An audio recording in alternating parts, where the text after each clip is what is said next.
Today I've been looking at a website called Art of the Title. It's all to do with title trailers to films and what have you, and researching everything to do with films really, for the graphics and the appearance and what have you. And I came across this True Detective, and this sort of ties in with some of the research I've been doing and strengthens some of the research about the double exposure effects. That was one of my first ideas, and if you look at some of these double exposures here, they're quite nice effects that could work quite well in a film poster. However, I think I'm moving away from that idea now. That one of my early ideas, although I still think it's quite a good one and still to be considered. But in particular on this one, as we get to this point, it was the eye that interested me again.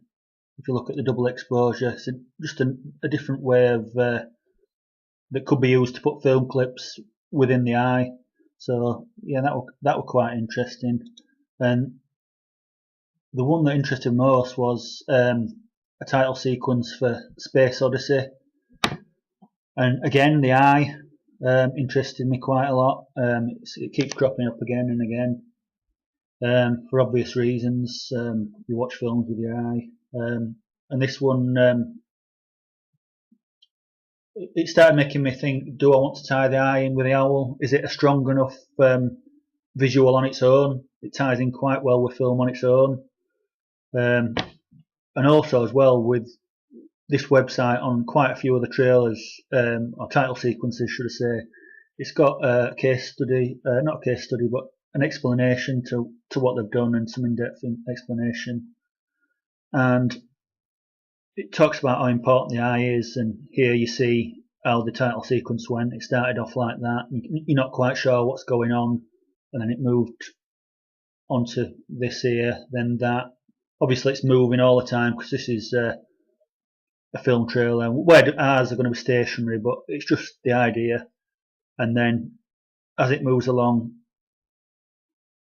you don't really realise what it is. If you look up here, it starts off here, you look like you're on the moon and it's in a crater sort of thing. And as it pans out, you start to realise it's the eye, and it becomes apparent. And then it pans out again, and you've got these Cosmos style graphics around the outside, like space graphics. And I started looking into this, and it's quite nice, and I thought maybe because we've got 4 slides and they're going to transcend from each other, it might be nice to try and each slide, although not be moving like a film, still work like storyboards. And the reason I thought storyboards is because if you look down here on the same trailer, it shows you here how they've used the storyboards to present this to a client, and I thought my projections could work in the same way. I could use the eye in a similar sort of way. It starts off as DNA and then moves into pans out, and you can tell it's the eye, etc. I just thought that might be a nice idea. So I've done some visuals in my layout book, and then going back to this image up here